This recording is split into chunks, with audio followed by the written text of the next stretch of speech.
अस्सलाम वालेकुम। शायद लोगों की बातें और ठोकरें ही हमें मजबूत बना देती हैं, इतना मजबूत कि हम अपनी ज़ात पर उठने वाले सवालों का जवाब नहीं देते।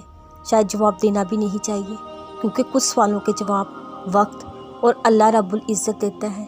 और फिर जब जवाब अर्थ से उतरते हैं, कोई दलील काम नहीं आती। वो रहीम तो है, पर उसे डराना भी खूब आता है। उसका नाम कहार भी है। बेशक वो भूलने वाला नहीं, वो हर आंसू, हर अजियत भरी सिसकी का गवाह है। वो फरमाता है, और तेरा रब तुझे भूलने वाला नहीं है। एक झटका लगता है, ईमान डोल जाते हैं, अल्लाह पर यकीन डगमगा जाता है।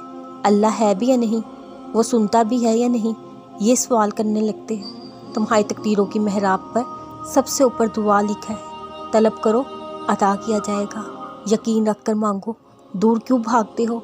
दुनिया इम्तिहान का है, यहाँ सबको आजमाइश से गुजरना होगा।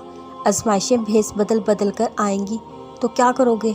नाकाम होना पसंद करोगे, पास होने की कोशिश भी नहीं करोगे। बहुत से दुख हमारी किस्मत में लिखे होते हैं, वो हमें मिलने होते हैं। और बात सच्चाइयाँ ऐसी होती हैं कि वो चाहे हमें जितनी भी नागवार लगे, मगर हमें उन्हें कबूल करना पड़ता है। इंसान हर वक्त खुद पर तरस खाता रहे, अपनी ज़िंदगी में आने वाले दुखों के बारे में सोचता रहे, तो वो दुख उस पर हावी हो जाते हैं। फिर अगर उसकी ज़िंदगी में खुशियाँ आती भी हैं, वो उन्हें देख नहीं पाता। इसलिए शुक्रगुजारी सीखिए, शुक्रगुजार रही है। खैर के बीज ज़रूर बोने चाहिए, आप भी बोया करें, क्योंकि ज़िंदगी के किसी न किसी स्टेज पर वो फल ज़रूर देते हैं। बेशक हदायत अल्लाह की तरफ से आती है, आपने उसके लिए दुआएं भी करनी है, लेकिन कोशिश भी करनी है, क्योंकि आप कोशिश नहीं करेंगे तो पकड़ होगी। इंसान की ज़िंदगी का सबसे नाजुक मरहला उसकी जवानी होती है। वो शख्स जो अपनी जवानी अल्लाह की रज़ा हासिल करने में गुजारते, वो कामयाब हो जाता है, क्योंकि उस उम्र में इंसान के पास ताकत भी ज़्यादा होती है।